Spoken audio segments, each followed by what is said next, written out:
Will Paddy Pimblett be the next UFC lightweight champion? At UFC 324, Paddy Pimblett fights Justin Gaethje for the interim lightweight title, and to many, it is undeserving. A title shot granted out of popularity instead of merit. And if you've been watching recently, it comes to no surprise that he has jumped the line, as this has been occurring more and more.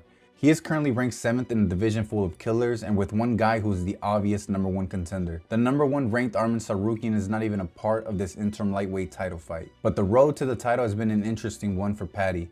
He is on a 7-fight win streak and is undefeated during his time in the UFC. He would win his first 3 fights via finishes, as he would knock out Luigi Vendramini in the first round in his UFC debut. He would follow that up with a submission win over Kazula Vargas, and then the build-up to the Jordan Levitt fight was peak, as it would end in the second when Paddy locked in a rear naked choke and proceeded to hit the teabag Selly.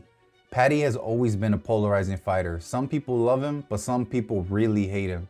This has been true since before the UFC, but the hate would boil over after his fight with Jared Gordon. Paddy would win via unanimous decision, but the only people who were sure of it were Paddy, Dana White, and the judges. I can tell you, I had big money on Paddy winning that fight, and I was already cursing and everything before they read the decision, because I was so sure that Paddy had lost, and that sentiment was felt by many. Fans really didn't like how Paddy conducted himself after, and it soured him for many more. It would not help that he would be matched up with fan favorite Tony Ferguson in his next fight. This fight would come in the middle of Tony's losing streak, so it wasn't really the high level fight he needed to make a statement, and he would have to dispatch of a fighter that is beloved.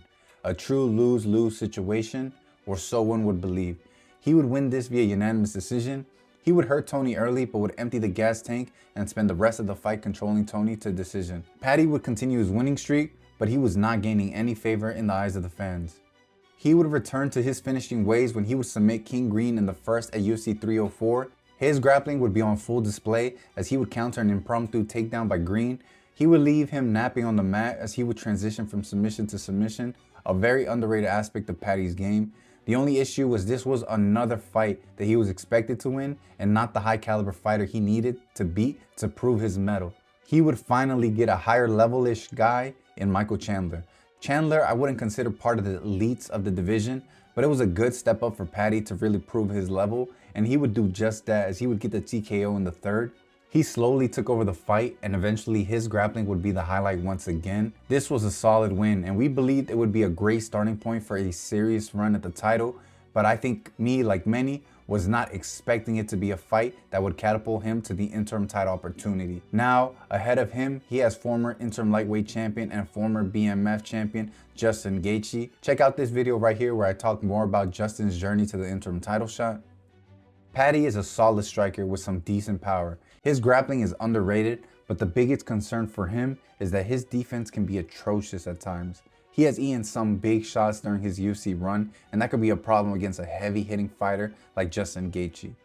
I think he approaches this fight overly calculated. I think he'll rely on keeping the distance and landing kicks from the outside.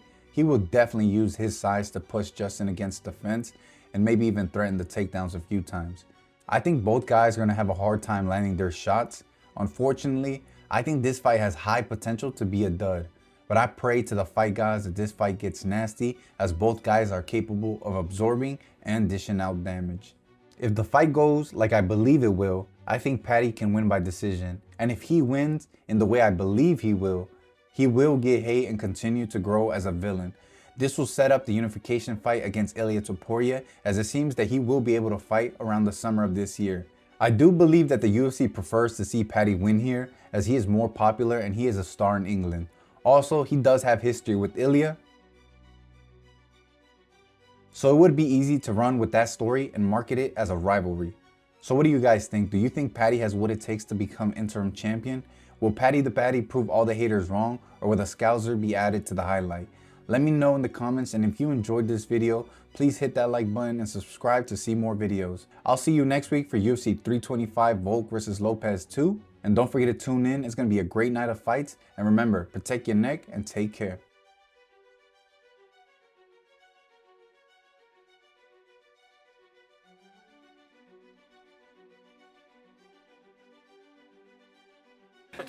They talking crazy about you. They said brother, they smash you. who cares? Who cares, brother?